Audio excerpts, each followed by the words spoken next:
festa? Che diavolo sono queste tende? Oh, che passo! Cicacchio, c'è folla qui dentro!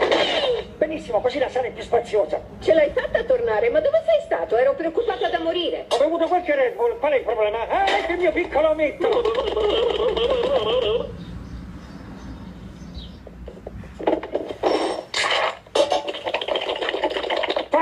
Wow, bravo papà, che forza! Potrei provare anche io la Red Bull. Tu mi chiedi se puoi provarla? Tu mi chiedi se puoi provarla? Che se tieni, prendi 1, 2, 3, 4, 5, 6, bicchiere lo fa così. Vado a mungere la bocca adesso. Peter, dove hai preso quella mucca? Che domanda sciocca, Lois. L'ho comprata così avremo latte fresco tutti i giorni. Oh, cicacchio, questa redula sì che è forte.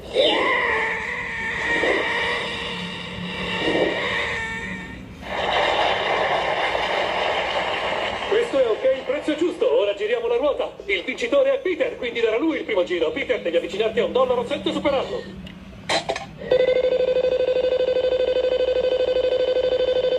Bene, nell'attesa c'è qualcuno che vuoi salutare? Sì, voglio salutare Lois, Brian, Chris, Stewie, Mac, Joe, Bonnie, Quagmire, Cleveland, Moore, Seamus, Adam, Dottor Ekman, Bruce Carter, Barbara, Tom Tucker, Angela, il pollo gigante e il sordo laggiù.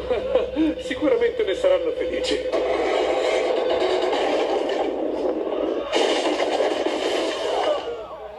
Wow, forza paramedici, correte!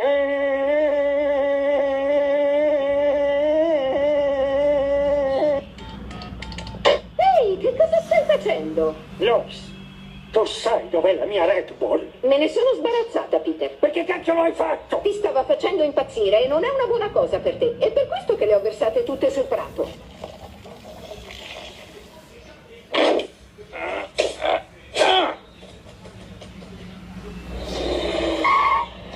È per la sicurezza nazionale.